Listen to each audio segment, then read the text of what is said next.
Vasudevendra Yogindram Natva Jnana Pradam Gurum Mumukshunam Hitarthaya Tattva Bodho Bhidiyate. So I'm just going to turn back to this long verse, Atmakaha. It starts with Atmakaha, several verses back. And then we said Stula, Sukshma, Karana, Sharira, Vyatiriktaha. So it is other than the three bodies. Pancha Kosha, Tita, Sun. So in other words, it is distinct from the five covers. So we have covered three bodies so far. So this means five covers are to be covered. Five covers are to be covered. It says then, now what's the direct nature? Sat Chidananda Svarupa San. So the direct nature, this is the positive. These are the positive words for Atma is Sat Chit Ananda. We covered this, and also Avastha Traya Sakshi. So Atma is also the witness of the three states. Okay, so this was, and therefore Sa Atma. This is Atma. And then what the book asked, what is the gross body? And we said it's made of what? 5 elements, and its efficient cause is karma. And then it moved on to the subtle body. It said its material cause is the 5 gross elements for the physical body, 5 subtle elements for the subtle body. And what's the efficient cause for the subtle body? Also karma. Okay, so karma fashions you. You are sculpted uniquely. You are enjoying this body, this strengths and weaknesses, and sometimes we get born as great intellectuals, right? And you have a natural propensity for certain skills. Mozart, he was attracted to music from an early age, and he was born within a family of musicians. This is karma, in other words. So whatever life you're enjoying, this is what your own doing. So who has put you here? Who has put you here now? Your own doing. The doer who does not remember him or herself is the same doer now here in this body. So there is a doer. This is called the doer, the person.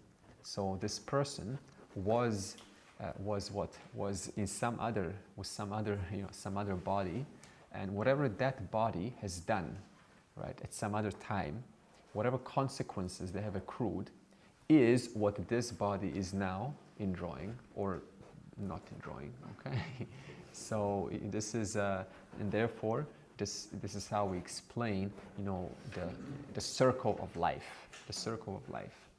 So this means what now? It means that we have a responsibility.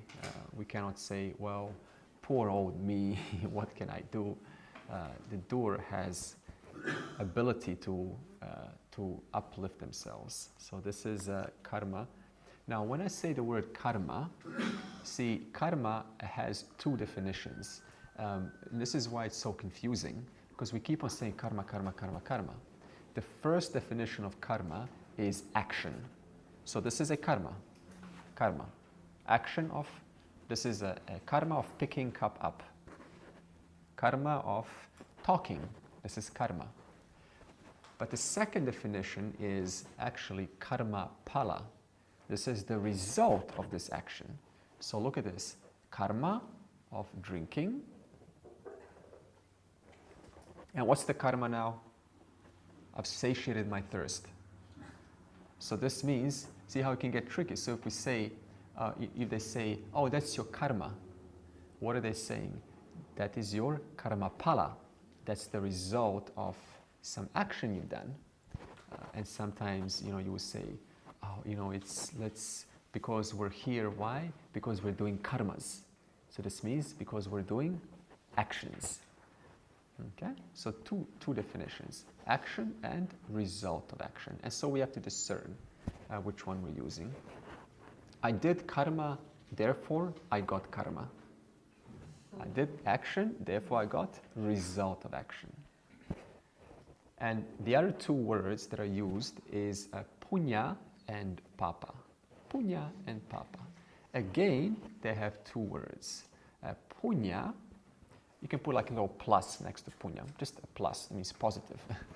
So punya, definition 1, means a meritorious action, a virtuous action, a wise action. Punya, definition number 2, is a result of that virtuous action. Okay? So this means now we've got papam, which is, you can put a minus there. It means a unwise action, okay? Something that's, silly. And the consequences of an unwise action. So these two definitions are to be discerned when we talk about you did karma, therefore you now, are enjoying punya and papam. You're enjoying the results of your good virtuous actions or the results of unwise deeds. These are two popular words including karma.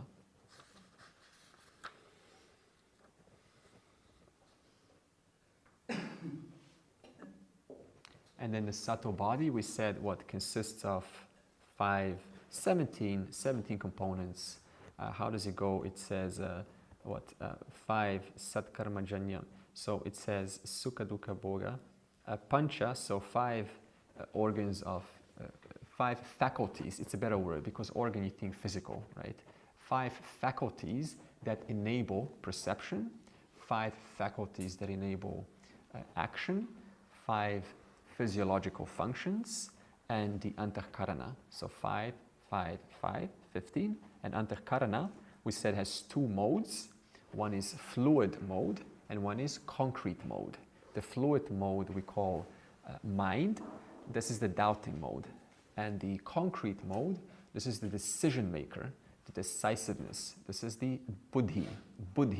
So when we say buddhi, we mean the concrete mode of this inner instrument called antahkarana. Okay? These are all very popular words to be known.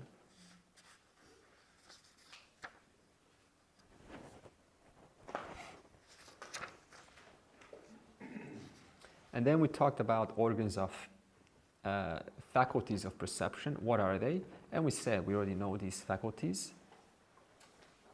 However, what we did miss is it talks about what? Devatas. Now this is a confusing, it's not appropriate. We'll put this at the end of the whole course, Devatas. Otherwise you'll be like, who are these now, gods of these senses? There's a logic for this, which will make sense later. It says what? God, air,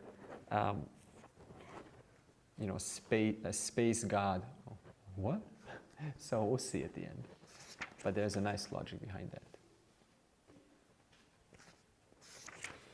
And then 5 faculties that enable action. Same. Okay, with this, and then they got devatas finished. And then what? Karana Sharira. We finished. Anirvachaniya, we said, yeah. Okay. And then what we've done, Jagrata Avastha, we've done the waking state. And then we've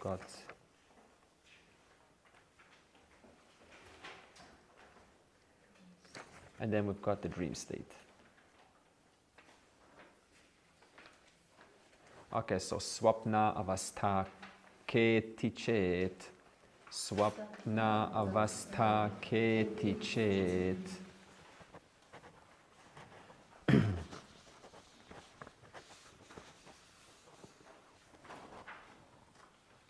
Okay, so what is this dream state?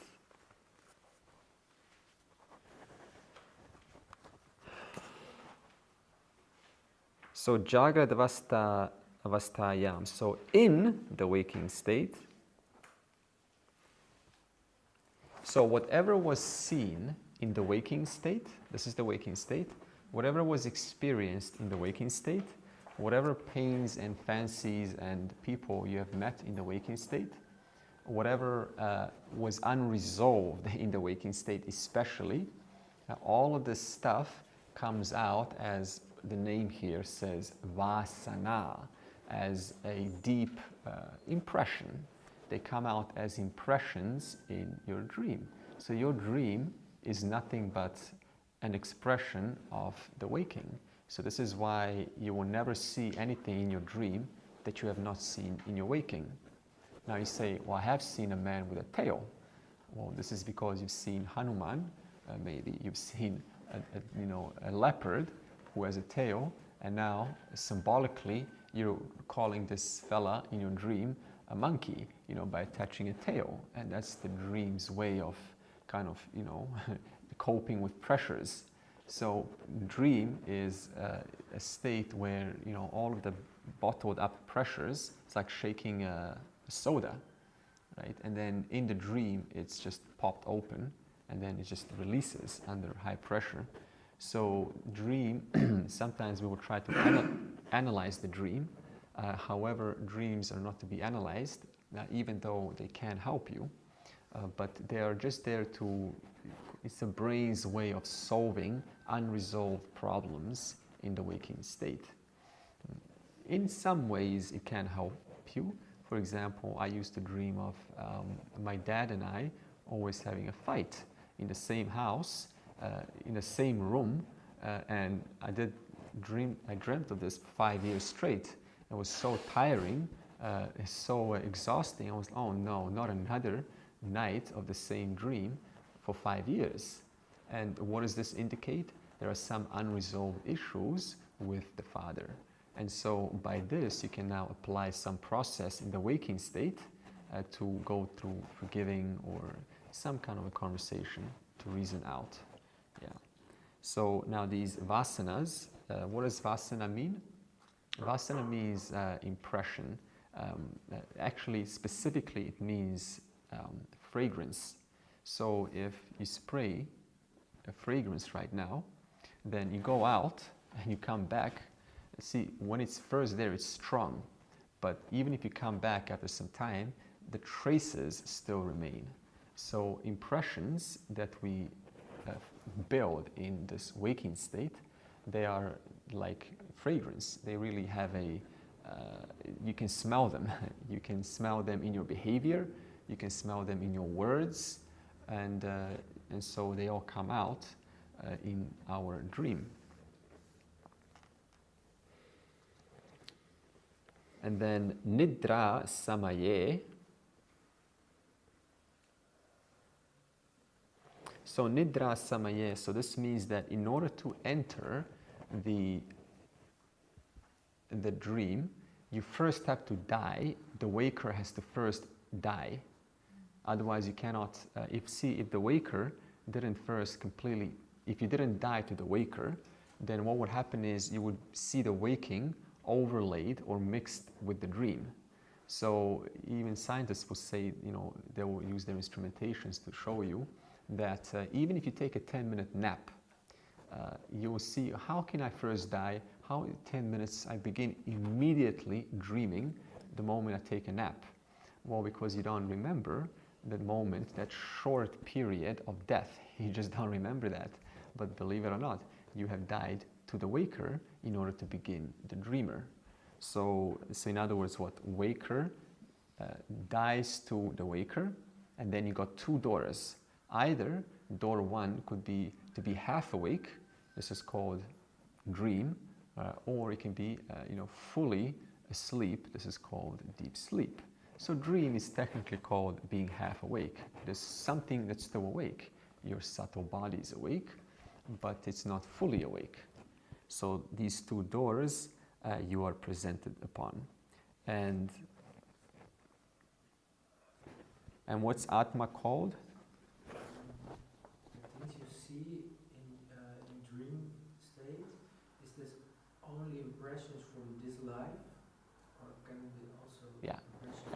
Excellent. So now what we're speaking of is the dream state is also a possibility, is you can remember potentially symbolically some things that have happened in previous lifetimes. It's very hard to tell unless you remember your dreams, first of all.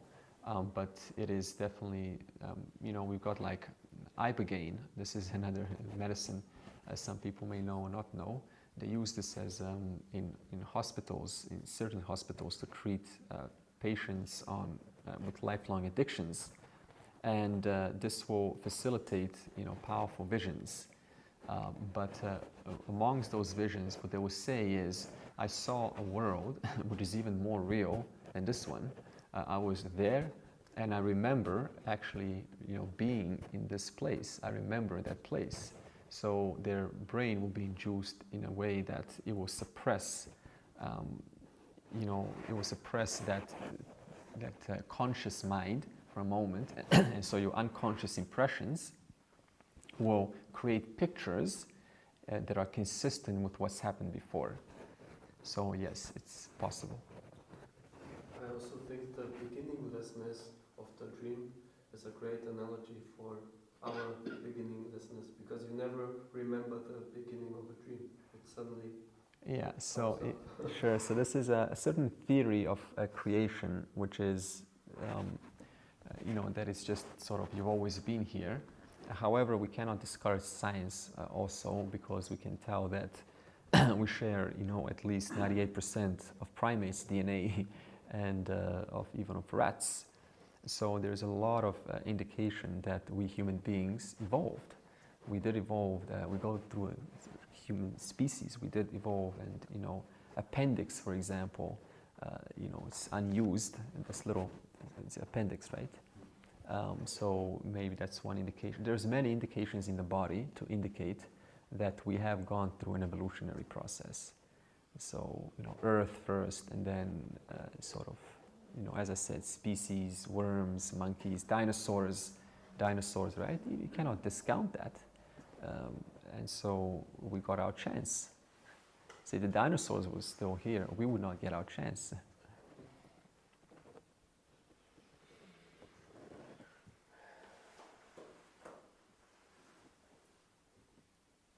And what's Atma called? Atma, in reference to the dream, so you in reference to the dream are called Taijasa. Taijasa. Taijasa just means identified with your thoughts, like highly identified with your thoughts. Now, Taijasa means specifically bright. So this means a dream has a brightness to it. It's very sharp and very bright, because this is how your mind is. It's a very bright, when you identify with your mind, everything is just bright and shiny and sharp. It's got a definition. So, but either way, Atma, you, are identified with what's called vrittis. Now, vritti, this is one new word, vritti. Vritti does not mean thought, even though you've heard this, vritti, because in a dictionary it doesn't say thought. Vritti means mode of being, status of being, the status of the modification of the mind, which is essentially nothing but thought, isn't it? But technically it's the mode of the mind. So therefore, Atma is identified with what? The modes, the fluid modes of the mind. And therefore, Atma is now called Taijasa.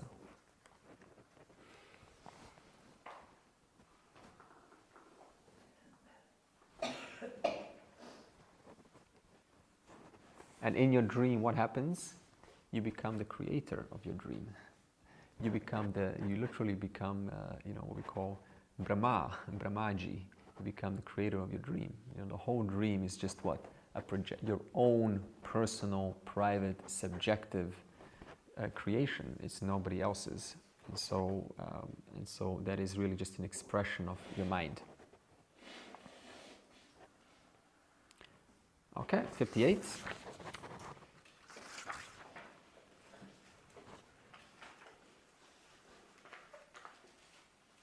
Atha sushuptyavasthaka. Atha sushuptyavasthaka.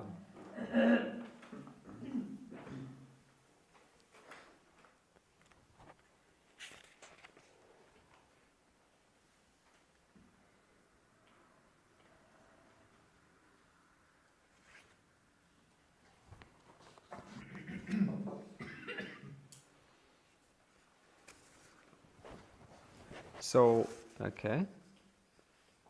Oh, aham kimapi na janami. So this is the direct experience of a deep sleep. I don't know anything. I don't know anything. See how, notice how it's present tense? It's not I knew nothing. If you were to define directly, I don't know anything, except you can't say that in sleep. But if you could, it would be right now, I don't know anything. Not even the subject, not even the object. So there's no subject, there's no object, nothing. And what did you see in sleep? What did you see in sleep? I saw nothing. Therefore, I knew about nothing. Okay? And then, sukhena maya nidra anubhuyate. So by me was what experienced, by me was experienced, it says sukhena. This is strictly incorrect because you do not experience happiness. You are of the nature of happiness. It's better to say what I experienced absence of dukkha. I experienced absence of sorrow. Therefore, what came out? That which was there all along. Yourself, which is sukha. So I experienced absence of any form of sorrow. I did not experience my nature because you are fullness already. So now, how do you know that sleep was fullness? If it says, aham kimapi na janami, I did not know anything, then how do you know that you experienced fullness or happiness or peace in deep sleep? How do you know then?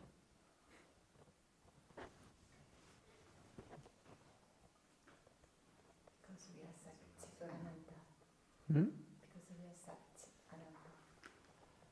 I mean, sure, we are. Yeah, we are that. I was certainly there in deep sleep, and now I'm here in the waking. But how do we know that? There's different ways to find out. We can say, before sleep, what do? You make sure. How did you even know that there was fullness? How do we even prove that you know that there was fullness? That's a better question. How do we prove that you know that deep sleep is fullness, even though it says, I did not know anything? So therefore, how do I prove that deep sleep was fullness? And so what? What do you do before you go to sleep? You make sure there are no bugs in the bed, the pillows are prepared, it's warm, it's cozy, it's not going to create any discomfort. You make sure that the experience is going to be completely guaranteed, comfortable from beginning to end. Now, would you do this if you knew that deep sleep was painful? Why do you make the bed so comfortable? Because I do not want to be woken up. I do not want to exit that which is fullness. Would you do that if sleep was pain? No, you will be hardly waiting to get out of sleep. So this means what? I want to ensure that my sleep is uninterrupted. Implies what? That sleep is, by definition, fullness. That means there's something about you that knows that deep sleep is fullness. It is a pleasant, enjoyable experience. And at the same time, who likes to be woken up without any proper reason during deep sleep? You don't want to be woken up. In fact, we're disturbed. We're emotionally disturbed when we're woken up for some silly reason, like a dog barking or children playing. So this means, again, that you know that whatever that state of deep sleep is, even though your life is not there, whatever that place is, it is nevertheless still full. It is still pleasant. Implies what? You must have thus been there in deep sleep, which means that you don't need your mind or body to exist, because deep sleep, by definition, there's no mind, there's no body. So we are enthusiastic to enter deep sleep, and we are reluctant to get out of deep sleep. So this is everyone's experience showing, therefore, that we understand that we are in the deep sleep. This analysis shows you that you are very much there, even though this means what? Aham kimapi na janami. I did not know anything. So this means that ignorance has not covered you. You understand? Because you still know that there was fullness. So who is this I that didn't know anything? That's called the mind. That's called the mind I. So I did not know anything, but still, I was still there. And how do you know you were there? Because you're reluctant to get out of deep sleep, and you want to make sure that your deep sleep is uninterrupted, which what implies that there is knowledge of the fact that deep sleep is indeed peaceful. How do you know it's peaceful? Because you, Atma, were there all along. So this is the purpose of the analysis. It's not the deep sleep. The purpose of the analysis is to recognize that I didn't go anywhere. And therefore, we call Atma alupta drik. You heard this word, alupta drik? Alupta drik means the one who never blinks. So imagine, for example, the light shining and your body wakes up. And then your body goes to dream. The light is still shining. And then your body goes to deep sleep. The light is still shining. The body wakes up. The light is still shining. The body lies down, dreams. The light is still shining. So what? One light that never blinks. And then there's this person called your name, waker, Vishwa, the one who's got karta bhokta, doing their thing, sitting down. And then they go what? Into taijasa, into dreamer, and Atma never blinks. And then they have their little discussion in the dream, whatever happens there. And then what happens? They go into deep sleep. And alupta drik, the one who never blinks, constantly, right? This constantly is there. And what? Again, there's a waking. Alupta drik, never blinks. So therefore, Atma is like the one that never blinks. Alupta drik. This is what they say in the scriptures. Just like the light. The light. It's just shining there, illumining the three states of experience. One experience, light shining. Another experience, light shining. Another experience, light shining. Another experience, light shining. Like this all your life, like movement, changes, beginnings and ends of every state. And yet, what? The light constantly, alupta drik atma, constantly shining, bringing light to all of these changes. So what does this mean now? It means that you never went anywhere. This means that you were always present to the massive, incredible amount of changes that ever happens to you. So this is again to be used as an inquiry.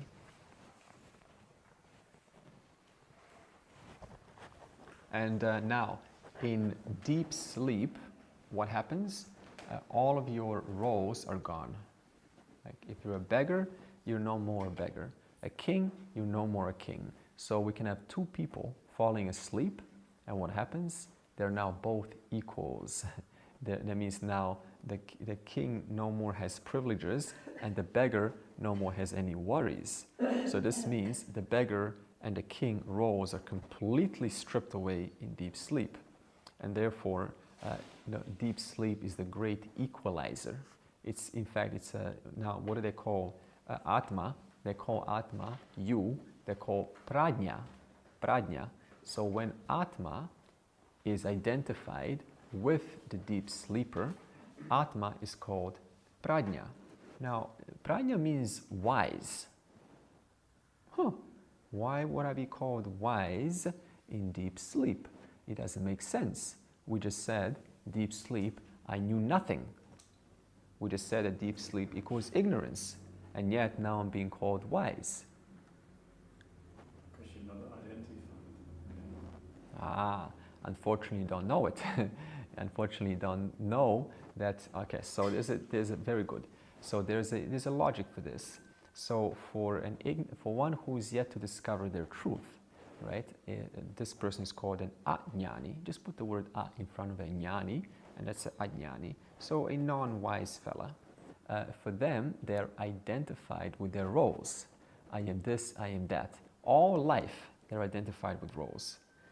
So there's not one moment, maybe a few moments, doesn't matter. There's not one moment, more or less, when one's not identified with something. And so what happens is, you know, they what? Those roles, for the first time, they're disidentified with those roles in deep sleep. And therefore, but unfortunately, they don't know it. So now they're free. They're free of all roles, but they don't know it. So this freedom from roles is exactly what the wise person, the jnani, understands. Despite the roles, I am free of all the roles. It's a direct now understanding. So for a jnani, they understand it all the time. Despite the roles, I am not the teacher, I am not the student, I am not the swami, I am not this. Right? These are just roles. So this means the ajnani, the non-wise fella, for the first time, what attains or reaches the understanding of a jnani, but unfortunately doesn't know about it. Therefore, they cannot make any comments of it. So for this reason, Atma is called the wise one in deep sleep. Can I have a question? What happens when the wise man goes into deep sleep? The wise man, the jnani, when he goes to deep sleep, is he also gone completely? Exactly the same, jnani, ajnani, exactly the same experience. Because in deep sleep, what happens is, you know, where there's an identification with what we call I'm going to get to these gunas. There's a certain identification with a quality that temporarily suppresses one's identity. But in the waking state, they know who they are. So the experience of the dream and the deep sleep is exactly the same, you know, between a jnani and ajnani. Although it's very possible to know your nature, you know, in dream. It's very possible if you have, you know, if you're alert enough to know, to understand, I am now in the waking state, and that I am, the familiarity of that I am to be equally there in dream. Not in sleep. Not in sleep. Not in sleep. Yeah. But after death, the wise man remains aware of the fullness. That's the difference. Yeah. So after death, after physical death, the body passes away. Yeah. Sure. So after death, the wise fella remains as oneself. So not that they're aware of something, but they're aware of themselves, which is ananda, fullness. Yeah. Except now they're no longer what I'm aware of my body, but what now I'm aware of myself as fullness. Right. So that's the only difference. Now, you know, myself, fullness, what I'm aware of this much, right? But after death, the physical body is dropped. What happens? I'm the same familiar I am, but now it's not restricted by the boundaries of any form. Okay, it's infinite fullness.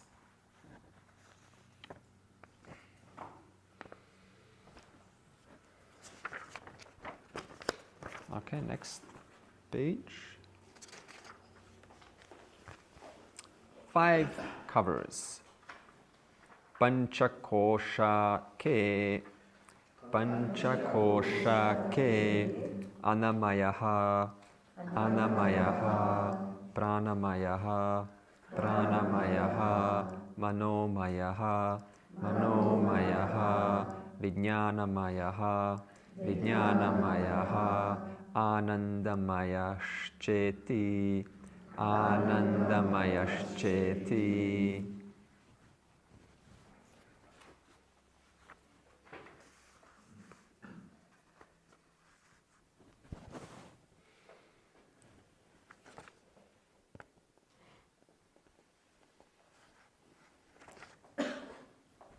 So this is 5, see they're called 5, see the sheath, the word sheath. It means exactly the same as cover. They're synonyms. Sheath or cover are synonyms. So maybe we'll stick with the word cover. So the 5 covers. So now what does it say here? So the first thing to understand is what is this cover? Cover is something that if I cover this cup, right, You no longer, you know, my hand is here. I've now covered my hand. Okay, simple. So in other words, now I see it, now I don't. So, but you know, is the hand really gone? The hand's not really gone at all. So, you know, it seems to have covered, but the existence of my hand is not really gone. So this means to see the hand, you have to what? Remove you have to, not that you can remove it, but you have to cognitively understand that there is still a hand. Because look at this. See, there is a hand. How do you know there's a hand? Because this is being held. The piece of paper is being held. So cognitively understand, even if I cannot remove this cover, I don't have to remove this cover because, you know, there must be a hand behind. There must be a hand for this paper to be kind of held like this. Okay, so it's a cognitive understanding. Despite the cover, there's no actual cover. Okay, so what does it say? Now, but when does it become a cover? It becomes a cover for Atma, for you, when Atma commits a mistake and thus identifies with one of these 5 orders of experience. That's when it becomes a cover. So now the word Maya, it says Ana Maya, Prana Maya, etc. Maya. This is not the other word that you know of because this doesn't have 2 long A's. The other word has 2 long A's. This Maya doesn't have 2 long A's. Therefore, in this case, the word Maya has 2 definitions. And we have to know these unless, otherwise the whole model will break down. The first definition of Maya is saturation, to be saturated with or filled with. This is how most of them will teach, you know, you're filled with this. No. The second definition is a modification of. It's a modification. Okay, so obviously this will be what? This will be the proper teaching is it's a modification, and we will see what we mean by this. So for the ignorant person, these 5 layers, they become koshas, they become covers. Whereas for a wise person, they're no longer covers, they're not koshas, they're only maya. So they're only modifications of existence. Whereas for the unwise fella, there's no question of modification of existence. Well, I don't even analyze existence. They're what? They are saturations. They're filled with, I'm filled with food. I'm filled with sorrow. I'm filled with, you know, thinking. I'm filled with thoughts and so on. I'm filled with so on. You understand? So for the wise person, they understand it is not a cover, it is a mere modification. And we will see what this means now.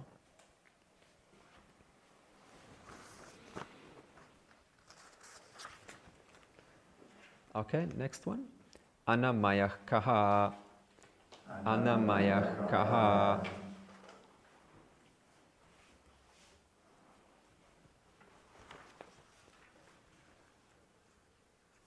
So, okay, so see, if you take a pot, you know, a pot is a modification of what? Clay. Clay. So therefore, we call pot what? We can call now a clay modification, right? That's what we can call. So if I hold a pot right now, I will call this what? Clay modification. So this means the material cause of the pot is the clay. So in that same manner, the material cause of your physical body is what? The material cause of your body is, in this model, food. But do you see food in your body? Do you see carrots and cucumbers and pasta and you know, everything else you've eaten? No. So in other words, it's a conversion process is taking place. Now, so this means what? There is a satya-mithya relationship even in reference to your body and food, because your body came from food, food came from what? From ground, ground came from minerals, minerals came from rains and so on. So look at this order. So even your body enjoys what? A mithya, in reference to your body, there's a satya-mithya relationship. So your body right now is nothing but what? A modification of ana, of food. Therefore, it's called anamaya. And then whether it's a kosha or not a kosha, that would depend on whether you identify with this modification of food. You understand? So yes, there is a modification of food, but if I identify with it, now it becomes a kosha. If I don't identify with it, then there is only a anamaya. So we're not dismissing anamaya, careful. We cognitively understand. It is there, but there's no kosha because there's no identification. Okay? So, like this, now what happens?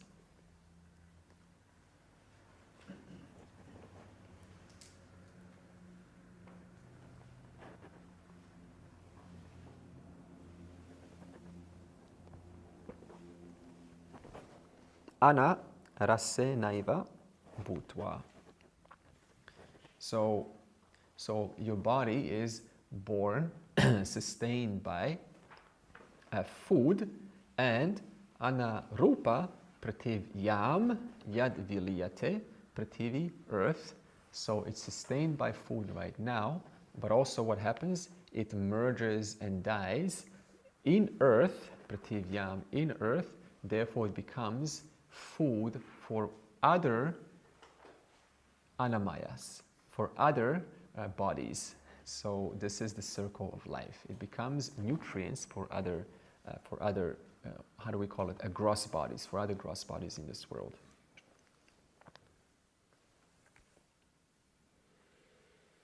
And now we have, next page, 63. Pranamaya kaha. Maya kaha.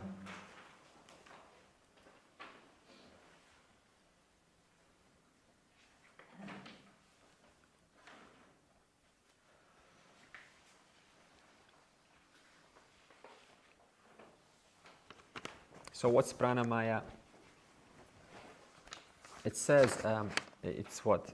5 vital functions, 5 physiological functions. We already, discussed them, right? They call them 5 pranas, right? Apana, samana, right? Udana, vyana, vyana. These are all names. You don't have to know them. They're just, we have in what? Chinese medicine, we have qi. We call it qi, the energy that cannot be seen, but it's there. And so they will put acupuncture. So this is dealing with energy. So in that same way, in the Chinese traditional medicine, they have a model. The Vedas also has a model. In our case, we have what? We have Ayurveda. Ayurveda is dealing nothing but with prana. So, if you went to an Ayurveda retreat, they will what? They would test your excretion. So they would test apana, because apana, how well you excrete food, tells how well it's being digested. So therefore, by this process, they will even ask you, is it soft, is it hard, was it difficult, and all of these questions. So this means they will look into your physical body and how the physical body is responding. That will tell that which is behind the physical body, how your prana is working. In fact, it even says that prana is also a vag indriya. So the 5 faculties of action, like hands and feet and procreation excretion. So this means that if, suppose excretion is or evacuation is not working properly, this means that the prana is most likely out of balance. So now in the Western medicine, we will attack the physical body by giving it whatever to change its chemicals, but there's a deeper underlying physiological issue called prana, and that is what Ayurveda is targeting. So the body is a mere effect, but the cause is actually the prana. Same thing with digestion. So they will, look at your digestion and is there any gas coming out, and all of this. These are all indicators of your prana functioning. So therefore, these physiological functions, you can call them energy, right? They're energy. The energy that drives the body. Heat. When you experience heat in the body, that is prana. If your hands, we often have a problem. Hands are cold. The whole body is hot, but the hands are cold. And you're like, my God, I don't know what's going on here. So this means there's a prana imbalance. And so this prana is closely related to your 5 faculties of action. So this means that whenever there's a problem with a sore arm or sore leg, or or walking is a little bit wobbly, because it's a close association between locomotion, that means leg, and prana. So now it could be likely an imbalance of prana rather than the physical ailment. Often we have patients with sore knees, and you would think that this is a problem of the physical bone, but then you prescribe the most counterintuitive prescriptions or practices of actually moving. You didn't have Tai Chi. They recommended a certain practice, easy practices to break down these blockages, these prana blockages operating through the body, and then this pain just falls away, just magically, almost. So so this is a deeper system called Ayurveda, and so it's directly meant to target this energy system of the body. Mm-hmm.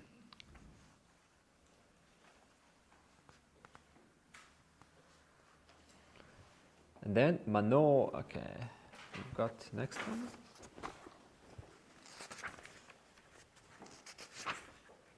Mano maya kaha, mano maya kaha.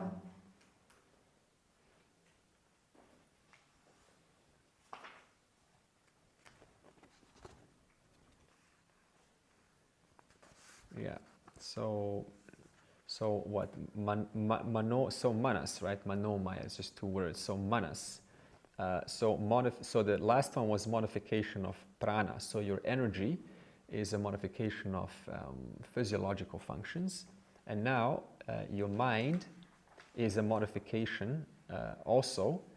And what it consists of manas. Now we said mind deals with doubting. Right, it's fluid. It's a fluid state condition, and 5 faculties of perception. So what does this mean? Why are they linked together? Because your mind is like a cockpit. It's where the 5 organs of perception, they receive external data from the world, and all of those 5 individual pieces of data, they have to come into one central place, and that central place is called thus the mind, which is why they're closely related together. So this means, if you hear something, if you see something, they're all individual pieces of data, right? So they have no connection. But now they come inside the mind and they formulate a representative image that is related to the environment. And this image forms in your mind, and thus until you do something with it, it remains in the mind. Until you say, I need to work with this part in my mind. Right? Maybe this is a tree on the outside, but this tree has entered your mind. So now you say, I need to work with this part. And then when you finally say, okay, here's what I'm going to do, then it becomes what? It becomes the next Vijnana Maya Kosha. Okay? So this means the environment shapes your mind. Whatever you're experiencing right now is in your mind. And your mind is like what? To understand it, it's like this. Imagine one frame like this. Frame.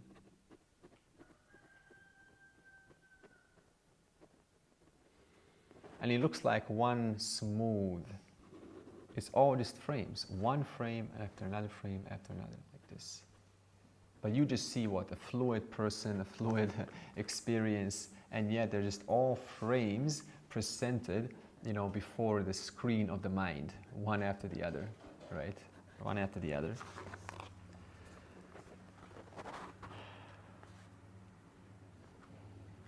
Okay, and then Vijnanamaya. Vijnanamaya kaha. Vijnanamaya kaha. Okay, same thing here. So, when Atma, when pure awareness, the self-evident one, when that one identifies with what we call the Vijnanamaya, see, this another name for this is Buddhi. You heard Buddhi. Just intellect, where you analyze, where you evaluate, where you think. That's all Vijnanamaya is, just that thinking agent.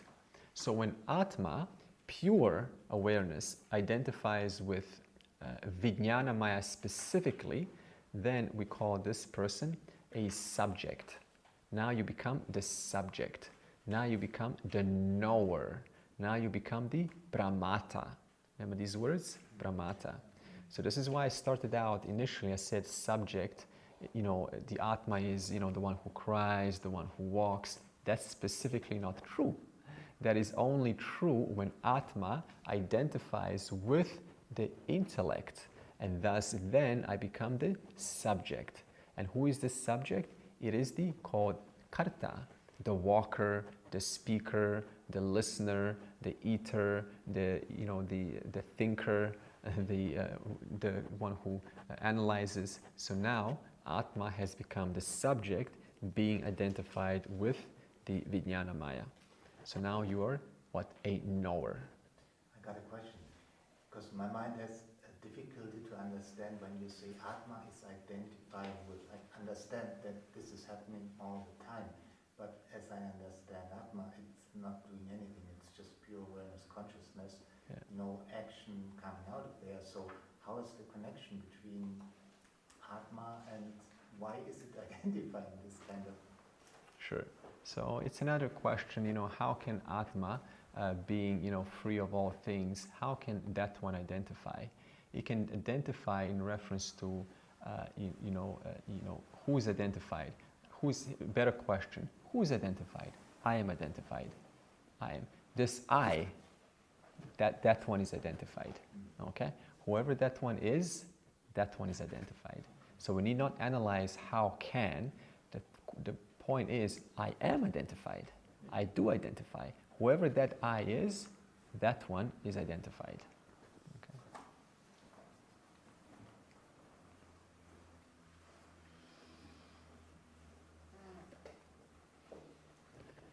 Now, more interesting here, it says, so I want you to be, it's very important here. We often see in Vedanta, we always divide reality into subject and object. This is only preliminary, you understand? You're not the subject. This is the point. We often say you're the subject and everything else is the object. You're not the subject, okay? The subject is only when what I think that I am thinker, I am doer, I am teacher, I am listener. Only then you're the subject. So right now, you know that you're listening, right? You know that you're listening. So now suppose we were not having this conversation at all, and we would just go into an ordinary seminar about, relationships or something. And there we are sitting, ordinary people, we don't know any Vedanta, right? We don't know any Vedanta now. And we're just sitting going, oh, wow, okay. And I'm thinking, okay, I really have to do this. I need to follow up and make my life in order. So all of these thoughts are being ruminated upon. So in this case, in this process, like, wow, okay, I really need to change my life. I need to make a few improvements here. I need to travel. Okay, in that process, you're being what? A subject, in a subject. Okay, because why? You're being a subject because I is totally identified with the thinker. I is totally identified with this experience, how I need to make my life different, and I need to go here, I need to go there. Right now, while that's going on, I'm a subject. But is that process not known to you? That whole process is known to you. So therefore, that one who is thinking cannot be you. That's the point. So whoever is evident to this person going, whoever is evident to that person cannot be that person. So therefore, the subject is what? The thinker, not the one that is evident to the thinker. Understand? So therefore, so subject, object, I am neither. Okay, we used an example, in fact, in the dream. We said when you create a dream world, there is a subject and there is an object, and there are many other people. But you're neither the subject nor the object. In fact, the subject, the one who's looking at the dream world, okay, that's also made out of you as much as the objects that are being seen, is also made out of you. So you're neither the subject nor you're the object. How do you prove this? Because if you were the subject in your dream, then you could not, generate mountains. Understand? So in other words, you have to be free of the person that's looking in the dream and free of the mountains in order to generate both. If I was the object, I could not generate the subject. If I was a subject, I could not generate the object. Therefore, I have to be what? Other than both of them. Simple language. Subject, object. Atma identified with the thinker is the subject, and the object you need not worry about. That's why we said pramata, prameya, pramana. These three, neither of you are. You are not neither of these three. You're not the subject, you're not the object, and you're not the thought relative to the object. But you're the knower of the thinker. So you're the knowledge principle of the thinker. Yeah, so this means that the thinker is now now identifying with that thinker, I become the subject. Is the sakshi the presence of the subject that's aware of the subject in relation to the object? So sakshi, the word sakshi is when awareness, in the presence of awareness there's an object. Okay, so awareness has to be looking through a mind and observing at an object. And therefore... Where does the subject then come in? Sakshi, subject, object? Sakshi is the same thing as Atma, as pure consciousness, pure awareness. Okay? So when pure awareness or Sakshi identifies with an object, then that Sakshi becomes, when he identifies with the thinker, then that Sakshi becomes the subject. Okay? So simple language, Sakshi, Atma, same words. Okay. The Atma in relation to an object, when there is an object, there is a subject. That's logic. Yeah. Then Atma is the subject. Yeah, so no, see, careful here, because Atma is the awarer of the knower.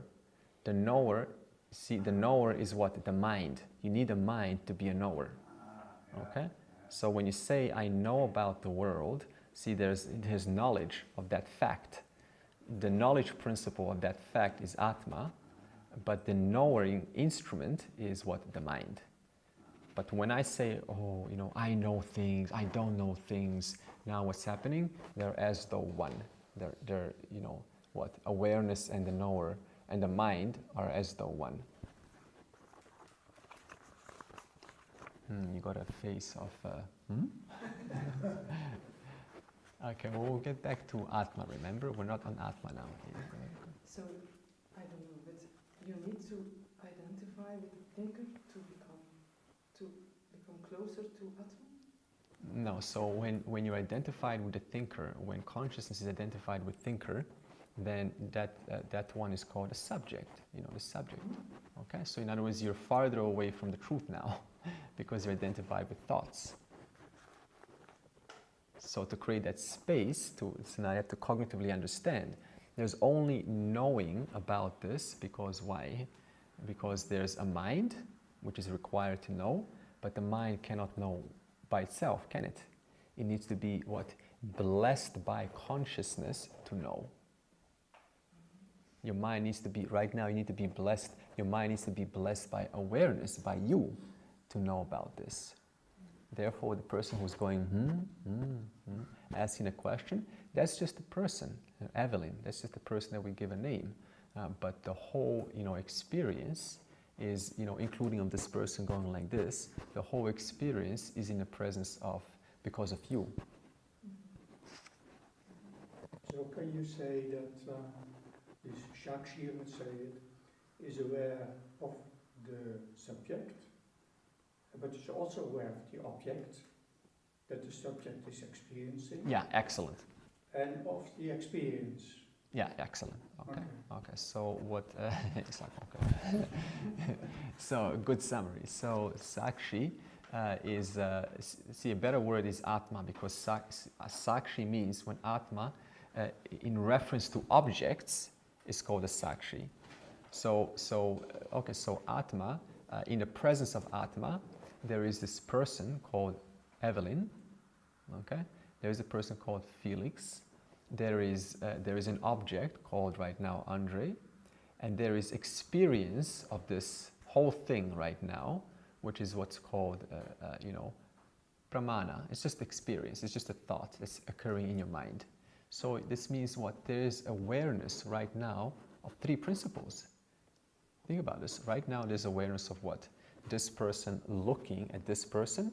Okay, this person is called a subject, by the way. Subject. So right now there's awareness of this person looking at this person looking at this person. That's the subject, the one who's looking, the one who's experiencing. So there's awareness of what? Of the object. There's awareness of the object, and there's awareness of this whole experience. So this means there's three things which there is awareness of right now. So this means you are neither. You cannot be either, because to be aware of three, you cannot be either of them. Therefore, so what? So why is all of these three taking place? Because of Atma, in the presence of Atma.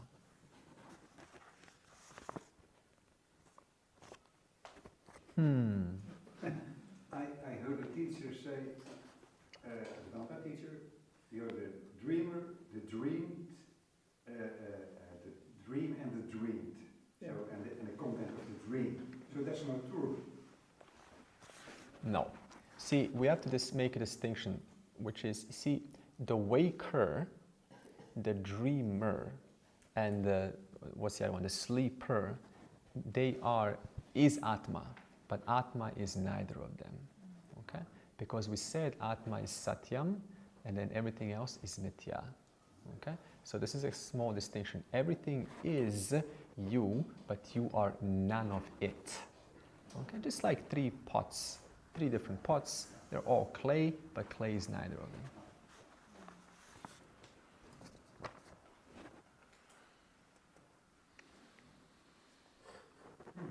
So where are we? Vijnanamaya?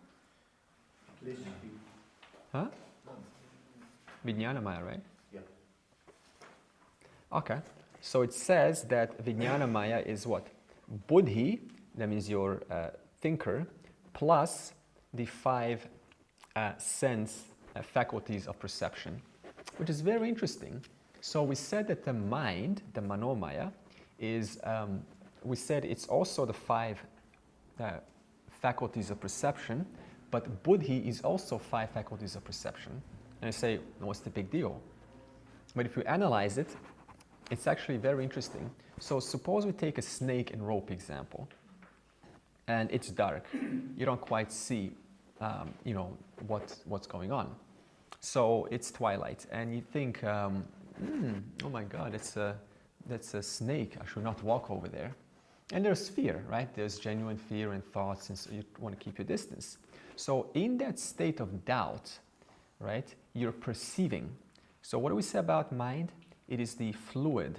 It's where doubt takes place. It's the instrument where doubt is possible. So right now, I'm recognizing what? I'm identified with the mind. Why am I identified with the mind? Because I'm not seeing what it actually is.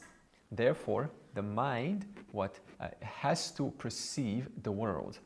Okay? Now, after I come closer and I see the actual object, I see the rope.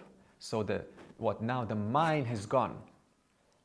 I'm no longer identified with the mind. The moment I see the rope, I'm identified with the intellect. So this means I continue to see the object, which is why the mind is associated to 5 faculties of perception, but also the intellect has to be associated with the 5 faculties of perception.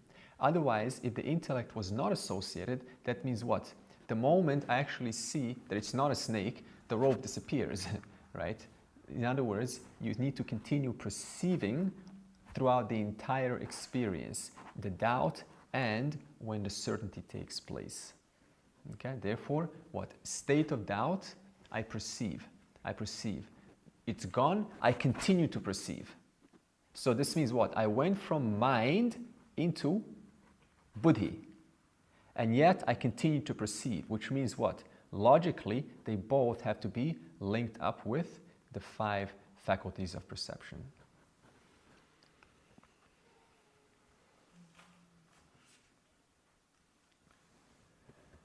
And then Anandamaya, okay, that's the next one.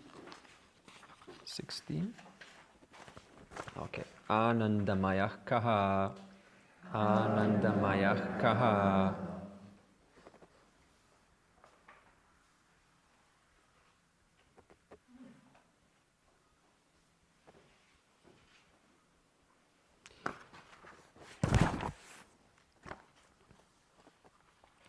So now it's going to say,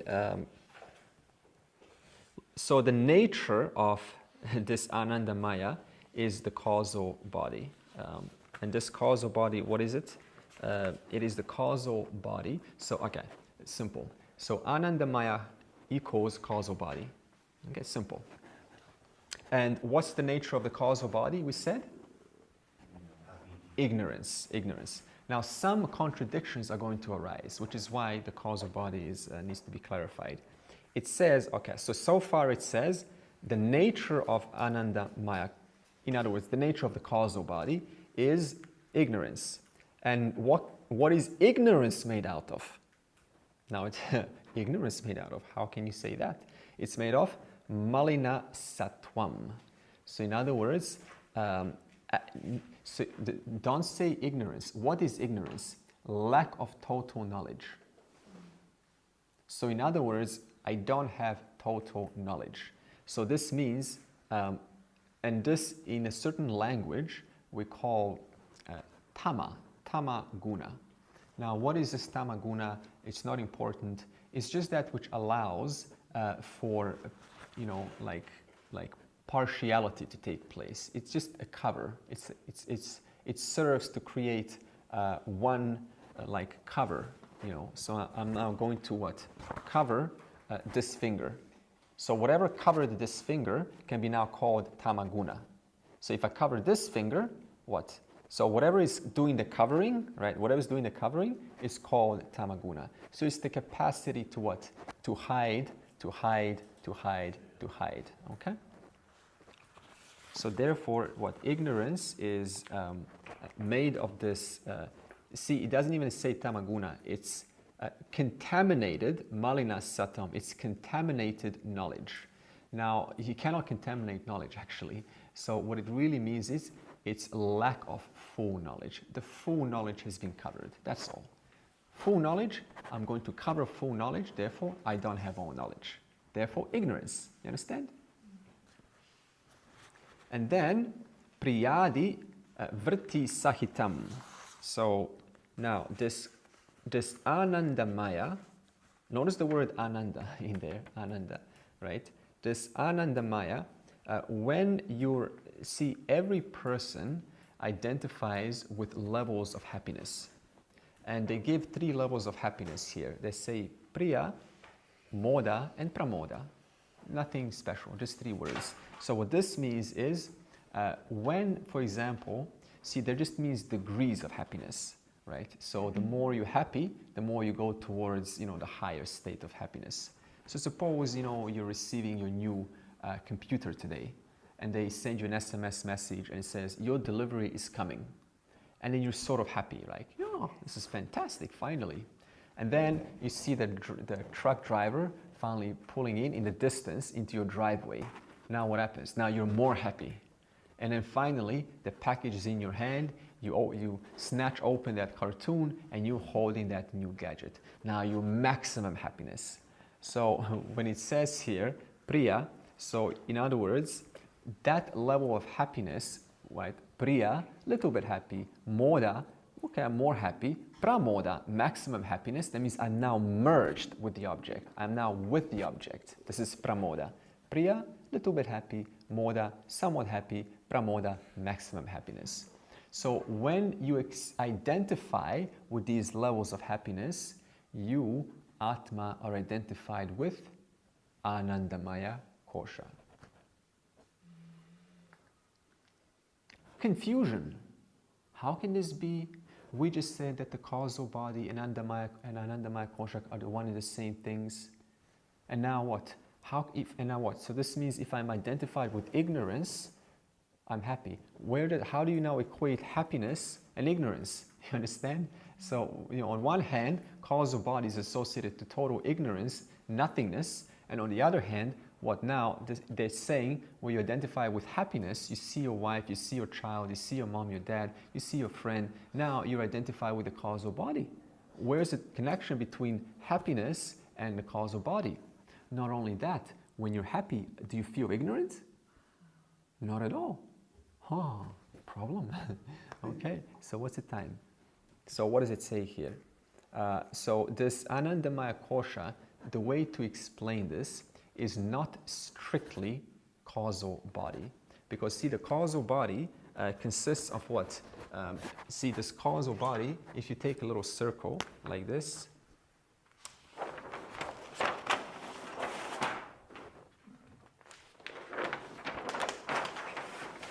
okay, we'll just put a circle here, and we'll call this causal body, and we'll give it a little pi. So now, the causal body we're referring to when we identify during sleep is, this portion. This is called tamaguna. But now, so what do we say your physical body is made of? 5 elements, remember? And what is your subtle body made of? 5 elements. What is your causal body made of? This we have not asked. Can you say elements? No. The causal body is an entirely different nature. It's made of something even subtler than the 5 elements called the gunas. Therefore, we got what? Of the 3 gunas. So, during deep sleep, you're identified with what? The tama guna of the causal body. And when you're happy, you're identified with the sattva guna of the causal body. Therefore, when we say Anandamaya Kosha, we're referring to what? The sattva guna portion. When we say causal body for sleep, we're referring to the tama guna portion. So this is how you resolve this causal body. On one hand, it's happiness. On the other hand, it's ignorance. Where's the connection here? Can you say something about the rajas component? Rajas compartment. So I don't know about rajas, but in reference to sleep, it is tama. In reference to happiness, it is sattva guna. Yeah. So the thing is, see, it has some portions of little bit of each. It has a portion of each. Okay.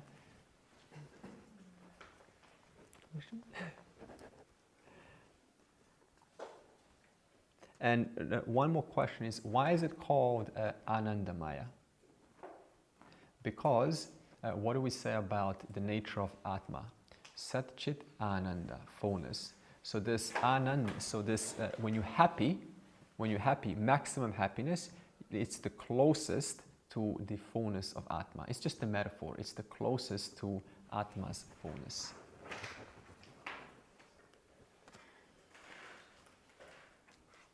Okay? And then finally, Etat Kosha Panchakam. Thus is the conclusion of these of these 5 koshas. The real question is, what's the purpose of this analysis of these koshas? Is it just for fascination and what's the real purpose of these kosha analysis? Not to get confused. This is it. Just to get to know it, befriend it, and go, so when I'm going through this energy like source, I am hungry. I'm hungry. Okay, yes. What's hungry, right? Prana. This is a function of the prana. I'm restless. This is the function of the mind. I am smart, or I'm not so smart. This is a function of the vijnana maya, the buddhi. I am sore, got a sore back. I am hurt. I'm experiencing pain. This is a function of the physical body. So, in other words, these mayas, these modifications, are merely meant to point out the modifications, the 5 different modifications that you and I experience every single day. To get identified with them, they become what? They become kosha. Now they become covers. So this means what? It is a cognitive understanding. That's all it is. Just a cognitive understanding. Despite the hunger and the circulation being sort of, off the whack or out of balance, it is just a function of these 5 levels of experience that is to be discerned as what? Other than I. So can you hear the significance of this method? It's just a model. It's just a model to help you out. It's something specific that you can focus on from now on.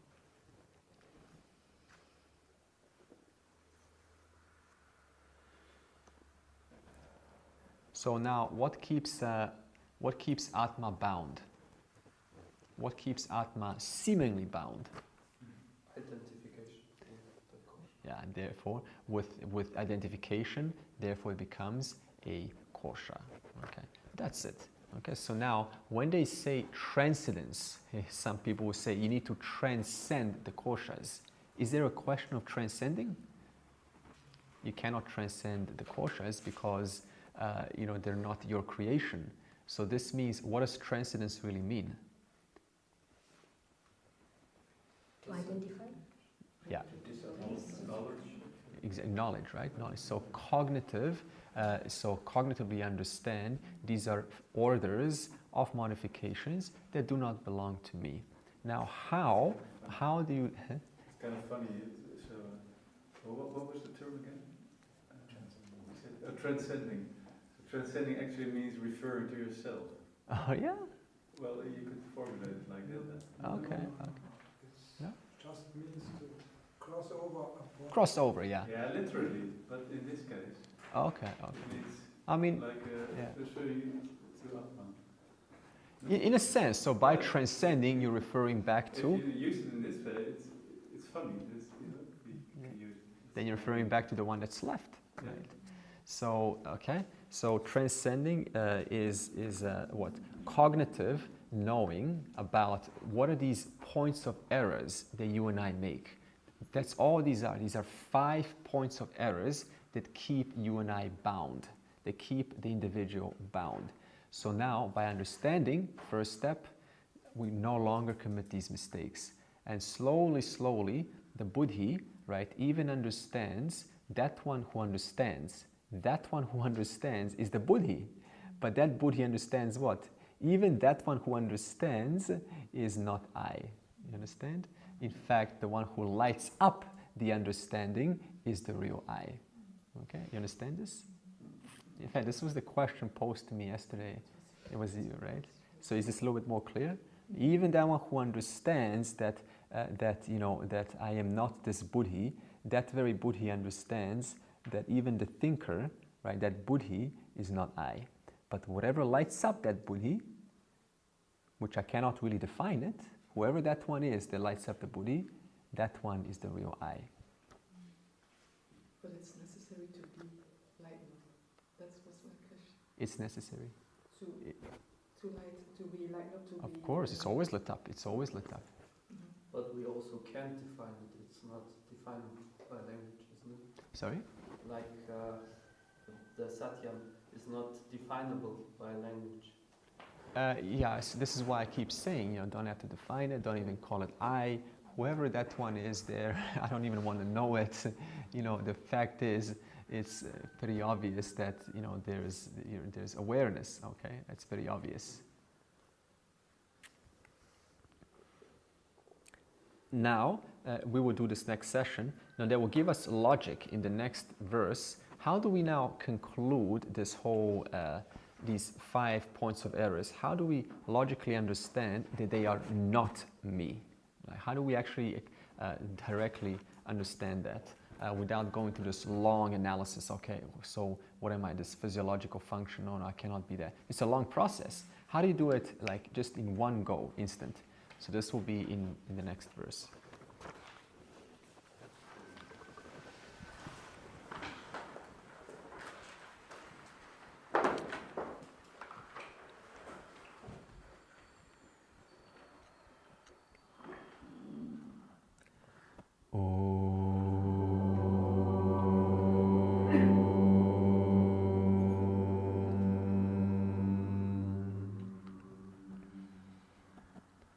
Purnamadav Purnamidam Purnat Purnamudachyate Purnasya Purnamadaya Purnameva Avashishyate.